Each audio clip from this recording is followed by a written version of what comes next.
Hello everyone, అందరికీ నమస్కారం. అందరు ఎలా ఉన్నారండి? బాగున్నారా? నేను కూడా చాలా బాగున్నాను.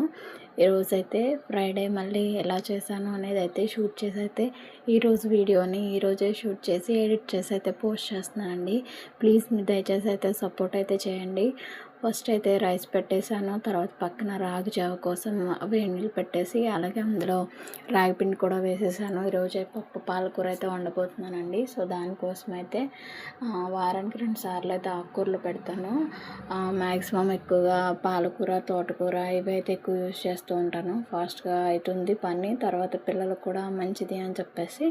అలాగే ఈరోజు పిండి గట్ట ఏం నానబెట్టలేదండి నిన్న, అందుకని చెప్పేసి. సో ఇడ్లీ పిండి కూడా అయిపోయింది. అయితే సేమియా ఉప్మా అయితే చేసేస్తున్నాను. అన్నం అయిపోయిందండి, అది తీసేసి దాని బదులుగా సేమియా ఉప్మా అయితే పెట్టేశాను. ఆ పక్కన అయితే కుక్కర్ అయితే పెట్టేశానండి. ఈలోపు తాలింపులన్నీ సెట్ చేసేసుకున్నాను. సేమియా ఉప్మాకి కావాల్సిందన్నీ పోసేసి వాటర్ పోసి సాల్ట్ అవి వేసేసి మరుగుతూ ఉంది. ఒక పక్కన కుక్కర్ విజిల్స్ వచ్చేస్తుంది. సో సేమియా ఉప్మాకి అయితే సేమియాలు వేసేసి తిప్పేసానండి, అయిపోయింది. తర్వాత పాలు కాచేసాను. పిల్లల కోసం పాలు అయితే చల్లారి పెట్టేశానండి. తర్వాత అయితే పప్పులోకి తాలింపు వేసేసి పప్పు మెదిపేసి అందులో వేసేసాను.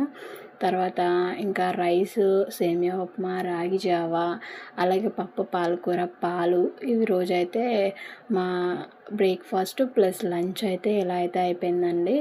ఇంకా బాబు కోసం అయితే వాడిని కూడా రెడీ చేసేసాను, అయిపోయింది. వాడి కోసం స్నాక్స్ అయితే పెడుతున్నాను. ఒక నువ్వుల లడ్డు, అలాగే స్వీట్ హాట్ కింద ఉంటాయని చెప్పేసి ఒక చక్రాలు ఉంటాయి, అవి కూడా పెట్టాను.